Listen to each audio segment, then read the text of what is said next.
Hello મિત્રો, આજે આપણે GS2માં જે પાર્ટ સી છે એની અંદર ઇન્ડિયન સોસાયટી એટલે ભારતીય સમાજ આ એક નવો ટોપિક ઉમેરાયો છે આ વખતે. જે રીતે સિલેબસ નહીં, જીપીએસસીની જે પેટર્ન આખી અપડેટ થઈ છે એની અંદર નવી પેટર્નની અંદર છે ઇન્ડિયન સોસાયટીને, જે રીતે યુપીએસસીમાં અત્યાર સુધી ઇન્ડિયન સોસાયટી એ પોર્શન હતો એ રીતે હવે જીપીએસસીમાં પૂછાયો છે ઇન્ડિયન સોસાયટી એટલે ભારતીય સમાજ. તો આ વિષયને વધારે આપણે ડિટેલમાં સમજવાનો છે, બરાબર છે. હું ડિટેલમાં તમને સિલેબસના એક ટોપિકને હું તમારી સાથે વધારે સારી રીતે સમજાવીશ અને રિલેટેડ જે ટોપિક છે યુપીએસસીની એક્ઝામમાં જે પીવાયક્યુઝ પૂછાયેલા છે એ રિલેટેડ ટોપિકમાંથી, તો એ પીવાયક્યુ પણ હું તમને આ ડિટેલમાં કરાવીશ, બરાબર છે. તો છેલ્લા લેક્ચર સુધી તમારે મારી સાથે રહેવાનું છે. આજે આપણે ખાલી આ લેક્ચરની અંદર જે આપણે આનો સિલેબસ સમજવાની કોશિશ કરીશું. હવે આપણને ખબર છે જે નવું પેપર પૂછાવાનું છે એની અંદર GS2ની અંદર GS2ના ટોટલ 250 માર્ક્સ છે. 250 છે એટલે 250 માર્ક્સ GS2ના છે, બરાબર છે.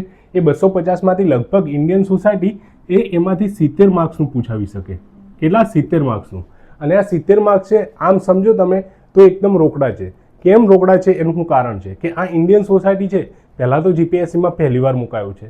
હવે જ્યારે પણ કોઈ નવો સિલેબસ પહેલીવાર એડ થાય એટલે એમાંથી બહુ ડિટેલની અંદર બહુ એકદમ ટફ જે અઘરા ક્વેશ્ચન હોય છે એ અઘરા ક્વેશ્ચન નહીં નીકળવામાં આવતા, તો થોડા રિલેટિવલી ઇઝી ક્વેશ્ચન હશે.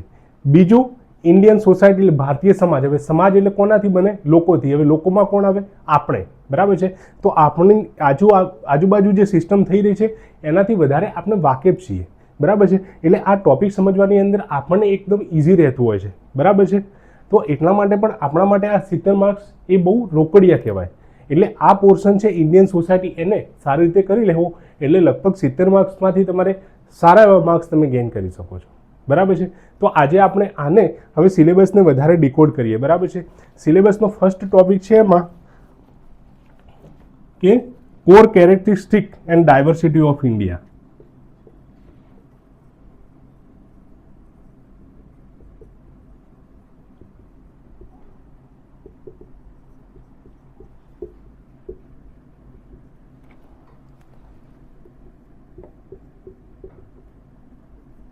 તો બધી જગ્યાએ આપણે હવે જોશું કે ઇન્ડિયન સોસાયટીની વાત થવાની છે, બરાબર છે.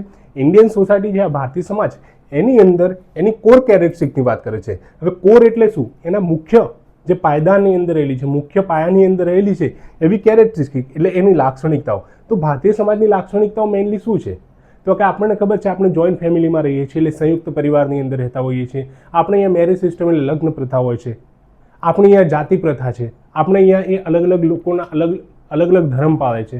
તો એ બધી આપણી લાક્ષણિકતાઓ છે. તો એ વધારે આપણે ડિટેલમાં એને સમજીશું, પણ એ આપણે કોર કેરેક્ટરિસ્ટિક એટલે મુખ્ય લાક્ષણિકતાઓ કરવાની હોય છે. હવે diversity of Indian society. Diversity એટલે વિવિધતા. વિવિધતા કયા પ્રકારની વિવિધતા? તો આપણને ખબર છે રિજનલ વિવિધતા જોવા મળતી હોય છે. એટલે જિયોગ્રાફીની દ્રષ્ટિએ, ભૂગોળની દ્રષ્ટિએ આપણે વિવિધતા જોવા મળે કે ઉત્તરની અંદર ભારતમાં જઈએ તો ક્યાંક હિમાલયના પહાડો છે, દક્ષિણમાં ક્યાંક જઈએ તો આપણને સમુદ્ર મળે છે, ટાપુઓ મળે છે નાના નાના, કોઈ જગ્યાએ જઈએ તો બહુ વરસાદવાળો એરિયા મળતો હોય છે. તો એ રીતે ડાયવર્સિટી જોવા મળતી હોય છે. લિંગ્વિસ્ટિક એટલે લેંગ્વેજ એટલે ભાષાના આધારે ડાયવર્સિટી જોવા મળે કે આખા ભારતની અંદર કેટલી 1600થી વધારે ડાયલેક્ટ બોલાતા હોય છે, કેટલી બધી ભાષાઓ છે. આપણા બંધારણની 8મી અનુસૂચિ એની અંદર પણ કેટલી 22 ભાષાઓ છે. તો એ રીતે કેટલી બધી વિવિધતાઓ રહેલી છે. તો એ વિવિધતા એટલે ડાયવર્સિટી ઓફ ઇન્ડિયન સોસાયટી એ સમજવાનું છે આપણે, બરાબર છે. હવે આની ડાયવર્સિટીની અંદર આપણે જે સમજવાની છે, આની અંદર 5 ડાયવર્સિટીની વાત કરી છે, 5 વિવિધતાઓની વાત કરી છે કે એક તો રિજનલ એટલે જિયોગ્રાફીની દ્રષ્ટિએ, ભૂગોળની દ્રષ્ટિએ. બીજી લિંગ્વિસ્ટિક એટલે ભાષાના આધારે આપણે વિવિધતા સમજવાની છે. રિલિજિયસ એટલે ધાર્મિક દ્રષ્ટિએ અલગ અલગ કેટલા ધર્મ છે એની ધર્મની થોડી વિશેષતાઓ, તો એ રીતે આપણે સમજવાનું. સોશિયલ અને કલ્ચરલ ડાયવર્સિટી. સોશિયલ એટલે સામાજિક અને કલ્ચરલ એટલે સાંસ્કૃતિક. તો એ પ્રકારની વિવિધતાઓ આપણે વધારે સારી રીતે એને સમજીશું. હવે બીજા કી ફીચર્સ ઇન્ડિયન સોસાયટી. આ ઇન્ડિયન સોસાયટી છે એના કી ફીચર એટલે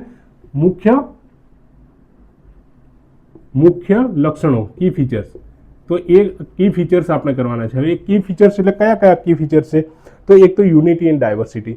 આપણને ખબર છે આપણો ભારત છે એટલી બધી વિવિધતાઓ આપણા દેશની અંદર છે, તો પણ આપણા દેશની અંદર યુનિટી રહેલી છે. આપણો દેશ જોડાયેલો છે, બરાબર છે. ડાયવર્સિટી વિવિધતા જોવા છતાં આપણે અહીંયા યુનિટી ઇન ડાયવર્સિટી જોવા મળે છે. યુનિટી ઇન ડાયવર્સિટી, બરાબર છે. તો યુનિટી એટલે આપણે બધા સાથે મળીને સંપીને રહીએ છીએ. તો યુનિટી ઇન ડાયવર્સિટી શા માટે છે આપણા દેશની અંદર, એના કેટલાક ફેક્ટર્સ, કયા પ્રકારની યુનિટી ઇન ડાયવર્સિટી છે, એને ચેલેન્જીસ કેટલા છે. યુનિટી અત્યારે યુનિટી છે પણ એની અંદર પણ કેટલાક ચેલેન્જીસ છે.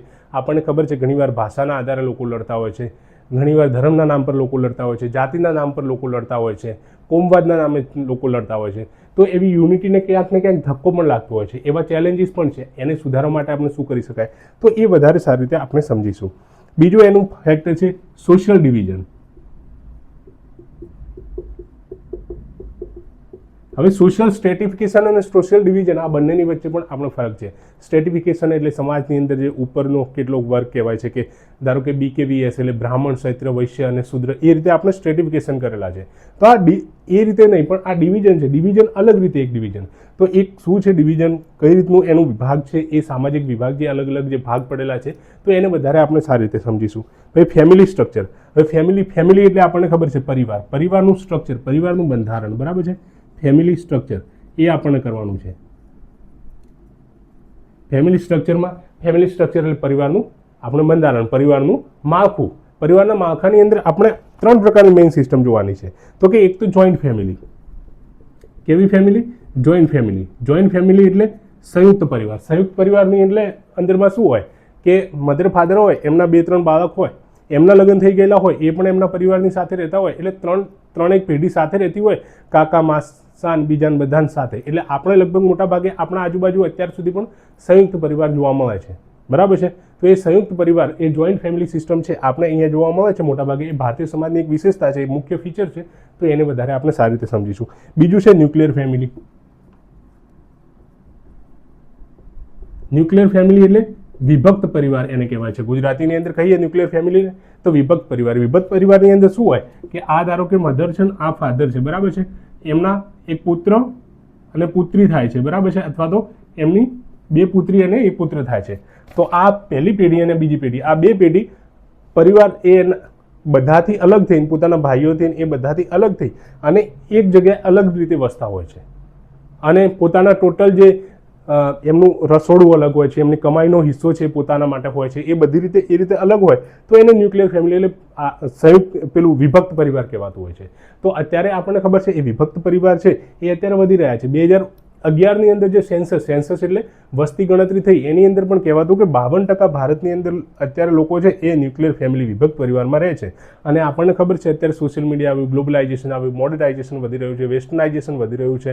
જે રીતે મહિલાઓને વધારે વધારે પાવર મળી રહ્યા છે, એ લોકો વધારે વધારે ઇકોનોમીની અંદર પાર્ટ લઈ રહી છે. તો એ રીતે આ ન્યુક્લિયર ફેમિલી પણ છે એ વિભક્ત પરિવાર એ રીતે વધતા જાય છે. તો એ પણ આપણે જોઈશું વધારે સારી રીતે. પછી સિંગલ પેરેન્ટ ફેમિલી.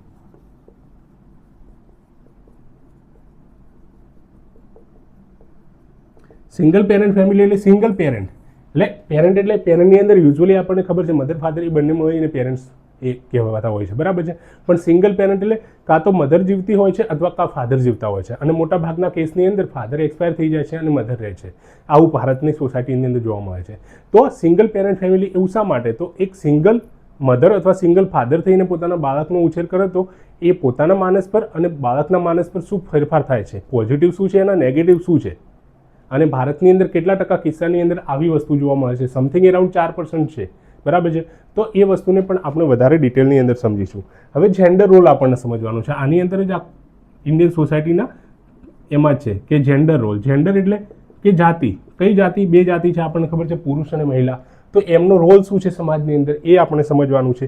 એલ્ડરલી એટલે હવે આપણને ખબર છે કે 65 વર્ષ કરતાં વધારે ઉંમરના લોકો જે રિટાયર થઈ જાય છે તો એમને કેટલાક ધીમે ધીમે ઉંમરની સાથે એમને કેટલાક તકલીફો પણ આવે, રોગ પણ થાય એમની અંદર, બરાબર છે. ડિસીઝ આવવા લાગે ઓલ્ડર એજની અંદર.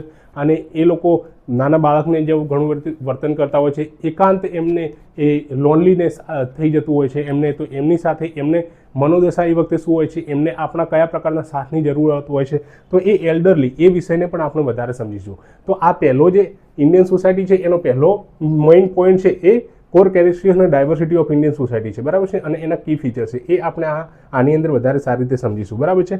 આપણે સોશિયલ ડિવિઝનની અંદર અહીંયા કાસ્ટ સિસ્ટમને પણ સમજીએ, આપણે મેરેજ સિસ્ટમને પણ સમજવાની છે. મેરેજ સિસ્ટમ એટલે લગ્ન પ્રથાઓને આપણે સમજવાની છે.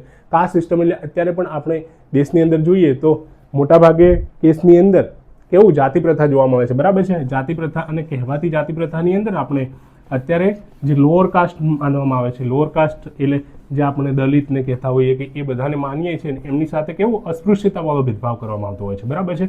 તો અસ્પૃશ્યતાવાળો ભેદભાવ હવે કેમ છે, એની અંદર કોઈ બદલાવ થઈ રહ્યા છે કે નહીં, એની સામે કોઈ પડકારો છે કે નહીં, એને નાથવા માટે સરકારે શું પ્રયત્ન કર્યો છે અને હવે શું પગલાં લેવા જોઈએ, તો એ બધી વસ્તુઓને આપણે વધારે ડિટેલમાં સમજવાનું છે, બરાબર છે. હવે બીજો પોઈન્ટ છે આની અંદર જ આ સિલેબસનો કે વુમેન સોસાયટી એન્ડ ડેવલપમેન્ટ. સોસાયટીના પાયાની અંદર મેઇનલી તો વુમન રહેલી છે, કારણ કે એક પાંખે પણ ઉડી ના શકાય. ઉડવું હોય, આપણે દોડવું હોય તો એના માટે બંને પાંખો જોઈએ, બરાબર છે. આપણે એટલે હવાઈ વિમાન છે એને ઉડવું હોય તો શું કરવું પડે, બંને પાંખો જોઈએ. એક પાંખની ના, તો એક પાંખ પુરુષ છે અને બીજું પાંખ કોણ છે, સ્ત્રી છે. તો આ સ્ત્રી છે, આપણને ખબર છે સોસાયટીની અંદર પિતૃસત્તાત્મક સોસાયટીની અંદર સ્ત્રીની સાથે અત્યાર સુધી બહુ બધા ભેદભાવો થયા. તો એ સ્ત્રીને આગળ લાવવા માટે સરકાર અલગ અલગ બહુ બધા પ્રયત્નો કરે છે. આપણને ખબર છે બેટી બચાવો બેટી પઢાઓ કે ઘણા બધા અલગ અલગ કાર્યક્રમો ચાલે છે. તો આ વુમન છે, વુમન સોસાયટી એન્ડ ડેવલપમેન્ટ, આ વધારે સારી રીતે આપણે એની અંદર સમજવાનું છે કે વુમનને આગળ લાવવાની છે, એમને તકો આપવાની છે, એમને ભણવા માટે, એમને શિક્ષણની અંદર, રોજગારીની અંદર, દરેક જગ્યાએ. તો આ મેઇન એક બીજો મુદ્દો છે. તો વુમન ચેન્જિંગ, હવે અત્યારે વુમનના દ્રષ્ટિકોણમાંથી શું સમજવાનું, ચેન્જિંગ રોલ, કે પહેલાં એવું માનવામાં આવતું કે 4 દિવાલોની અંદર સ્ત્રી રહેવાની, બરાબર છે. પણ હવે નહીં, એ પણ હવે અલગ અલગ એને તકો મળી રહી છે, બરાબર છે. બહારના કેટલાક પ્રભાવ થઈ રહ્યા છે, તો વુમનના રોલ પણ હવે ચેન્જ થઈ રહ્યા છે. એ ઘરમાંથી હવે ઓફિસ કામ કરતી થઈ ગઈ છે, બરાબર છે. તો પણ અને ઓફિસ કામ કર્યા પછી પણ કેટલાક હજુ એને બર્ડન એને દેખવા પડે છે. તો આ છે વુમન છે, changing role of woman in society, એ આપણે સમજીશું. એ ચેન્જિંગ રોલ સાથે રોલ એનો ચેન્જ થઈ રહ્યો છે, પણ એની સામે કેટલાક ઇસ્યુ પણ આવી રહ્યા છે. આપણને ખબર છે કે આપણા ઘરમાંથી જ કોઈ ઓફિસમાં જતું હોય, આપણા મધર કે આપણી સિસ્ટર કે બીજા, કે એ ઓફિસ કામ કરતું હોય અથવા બહારના કામ કરે, તો સાંજે આવી અને પાછું ઘરે પણ કામ એને જ કરવાનું, બરાબર છે. એટલે એની સાથે સાથે કેટલાક ઇસ્યુ પણ રહેલા છે. લોકોને વસ્તુ પસંદ પણ ઘણીવાર નથી આવતી, એના લીધે ઘણા બધા ઇસ્યુ બીજા થાય છે. ડોમેસ્ટિક વાયલન્સ થતા હોય છે, ડાવરીના કેસ થતા હોય છે, બીજા બધા. તો એ પણ આપણે જોવાના છે. સ્ટ્રેટેજી એને નાથવા માટે આપણે શું કરી શકાય, વુમનને આગળ લાવવા માટે આપણે શું કરી શકાય, એ વધારે આપણે સમજવાનું છે. એના સોલ્યુશન શું છે. Role of gender in decision making at different level. પછી હવે આની અંદર જ બીજો મુદ્દો, વુમન સોસાયટી એન્ડ ડેવલપમેન્ટની અંદર બીજો એક મુદ્દો છે કે રોલ ઓફ જેન્ડર એટલે જાતિ, પુરુષ ઓર સ્ત્રી વગેરે, એમનો ડિસિઝન મેકિંગની અંદર અલગ અલગ લેવલ પર કોઈ પણ ડિસિઝન મેકિંગ એટલે કોઈ પણ નિર્ણય લેવામાં આવે છે તો એની અંદર એમનો રોલ શું રહેવાનો છે. ડિસિઝન મેકિંગ એટલે નિર્ણય લેવામાં આવે છે, બરાબર છે. ધારો કે ઘરની અંદર છે બાળક છે બે, તો એ બાળકને કઈ જગ્યાએ ભણાવવું અથવા શું ભણાવવું વગેરે, તો એની અંદર એનો રોલ શું છે, સ્ત્રીનો રોલ કેટલો છે, પુરુષનો રોલ કેટલો છે વગેરે.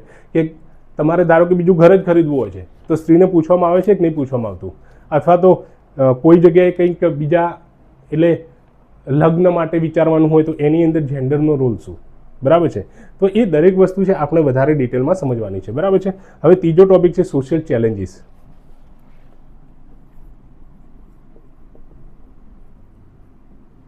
સોશિયલ ચેલેન્જીસ એટલે સામાજિક પડકારો.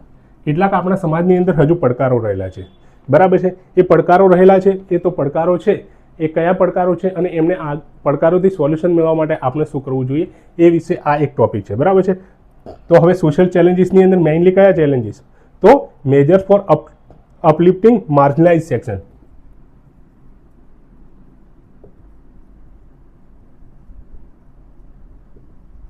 માર્જિનલાઇઝ એટલે જે એકદમ છેવાડાનો માનવી હોય છે, બરાબર છે. છેવાડાનો માનવી સમાજની અંદર જેનો એકદમ વંચિત છે. માર્જિનલાઇઝનો મતલબ એમ તો વંચિત થાય છે.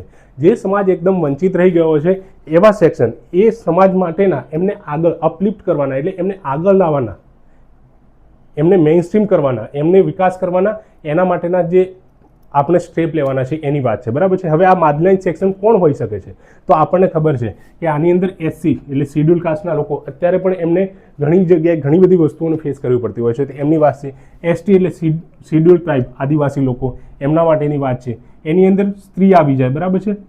એની અંદર એલ્ડરલી લોકો આવે, જે ઘરડા લોકો છે એ પણ આવી જાય.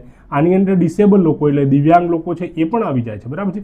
દિવ્યાંગ લોકો છે એ પણ અત્યારે માર્જિનલાઇઝ છે, બરાબર છે. દેશની અંદર આટલી આબાદી દિવ્યાંગ લોકોની છે તો પણ એમના માટે ઘણી બધી વસ્તુઓ, ઘણી બધી એમને તકલીફો પડી રહી છે. સાથે સાથે આપણે જોઈએ તો બીજા ટ્રાન્સજેન્ડર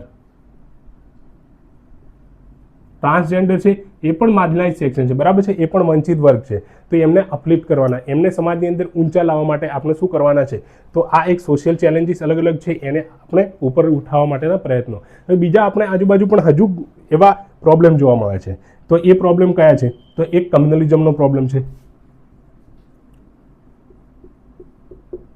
કમ્યુનલિઝમ એટલે આપણે કોમવાદ કહીએ છીએ, બરાબર છે. ધારો કે અલગ અલગ રિલિજન, અલગ અલગ ધર્મના લોકોની વચ્ચે જે કોઈ વસ્તુ માટે કરી અને લડાઈઓ થતી હોય છે, તો એને શું કહેવાય? કમ્યુનલિઝમ એટલે કોમવાદ કહેવામાં આવતો હોય છે. તો એ કોમવાદની ઘટના આપણા ભારતની અંદર બહુ કહેવાય કે સામાન્ય થઈ ગઈ. હમણાં જ મુર્શિદાબાદ જે પશ્ચિમ બંગાળની અંદર જગ્યા છે, એ મુર્શિદાબાદની અંદર વાયલન્સ થયું, તો એ કોમવાદ હતું, બરાબર છે. તો એ કમ્યુનલિઝમની ઘટનાઓ કેમ વધતી જાય છે? એમને આપણે દેશની પ્રગતિની અંદર એ કઈ રીતે પડકાર છે અને એને રોકવા માટે આપણે શું કરવું જોઈએ? તો એ આ વસ્તુની અંદર આપણે સમજીશું. પછી રિજનલિઝમ આપણે સમજવાનું છે. રિજનલિઝમ એટલે ક્ષેત્રવાદ. પોતાના ક્ષેત્ર પ્રત્યે એમને જે વધારે પ્રાઇડ હોય, વધારે ગર્વ હોય, બરાબર છે. તો રિજનલિઝમ છે એટલે ક્ષેત્રવાદ, ક્ષેત્ર પ્રત્યેની તમારી કેવું વફાદારી કે આપણે હું ગુજરાતી અથવા હું પંજાબી, બરાબર છે, એ રીતે તમારી અંદર ભાવના હોય. તો એને ઘણીવાર લડતા હોય છે રિજનલિઝમ માટે. ધારો કે ભાષાના માટે અત્યારે જે ગઈકાલે જ કદાચ કર્ણાટકની અંદર એક SBI એમની એક મેનેજરે લોકલ ભાષાની અંદર વાત કરવાની ના પાડી દીધી ટોટલ, તો ત્યાં ક્લેશ થવા લાગ્યા.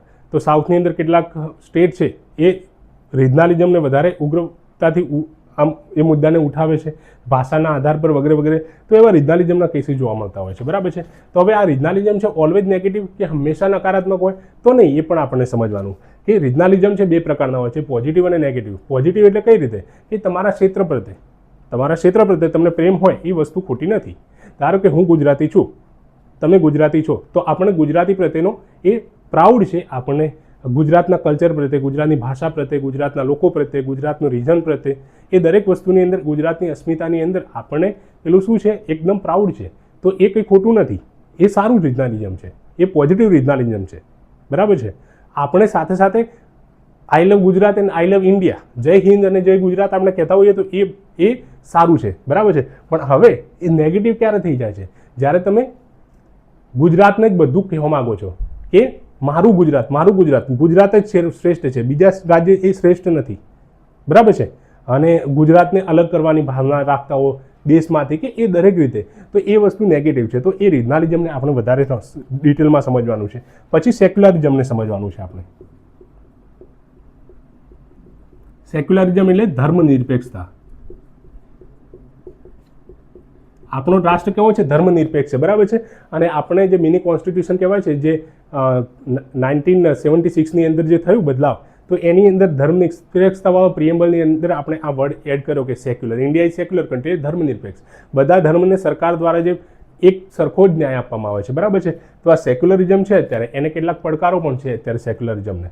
તો એ દરેક વસ્તુ આપણે કારણ શું છે, એના ચેલેન્જીસ શું છે, એની સામે એ બધા દરેક વસ્તુને આપણે ડિટેલની અંદર સમજીશું.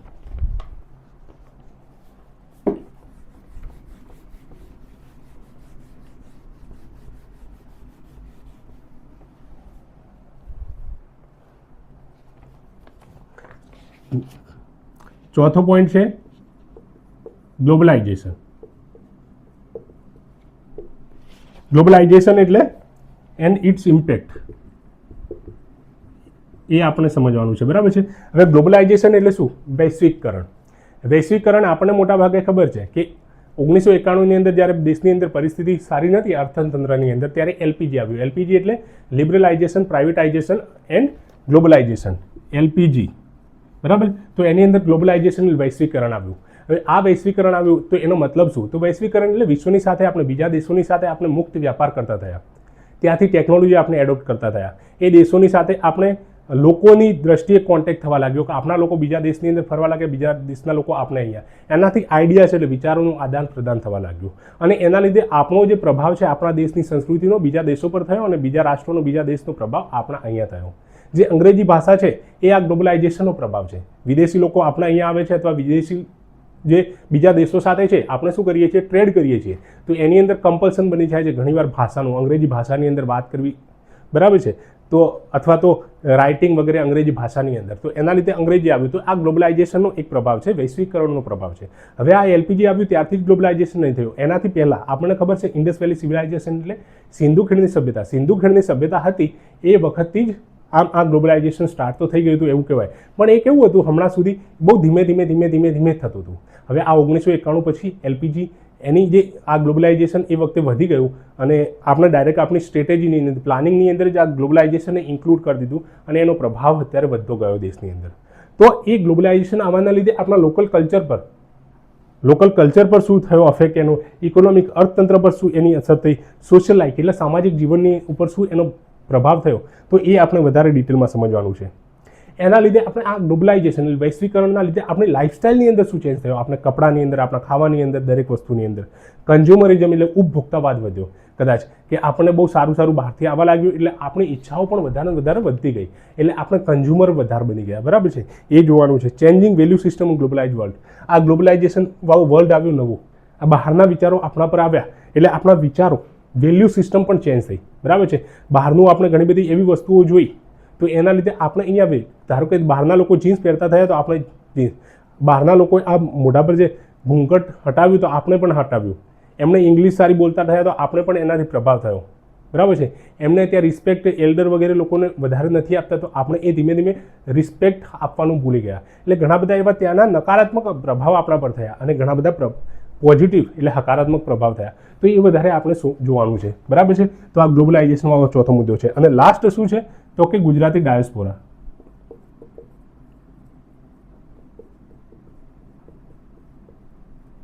તો આ ગુજરાતી ડાયસ્પોરાનો મતલબ શું થાય છે? ડાયસ્પોરા તો કે અહીંયાની વસ્તી બીજા દેશની અંદર કેટલી રહે છે, તો ગુજરાતી ડાયસ્પોરા એટલે ગુજરાતી વસ્તી ગુજરાત સિવાય બહારના દેશોની અંદર રહેતી હોય છે એને ગુજરાતી ડાયસ્પોરા કહેવાય. તો આ ડાયસ્પોરા છે, આ ગુજરાતી પબ્લિક છે, વિશ્વના કયા દેશોની અંદર રહે છે, કેટલી વસ્તી છે એ બહાર રહેલી છે, એનો પ્રભાવ ત્યાં શું થાય છે, આપણા દેશના ઉપર એનો પ્રભાવ શું થાય છે. ત્યાં જઈને ધારો કે અમેરિકાની અંદર જઈને મોટી મોટલો બનાવે છે અને ત્યાંના લોકોને રોજગાર આપે છે.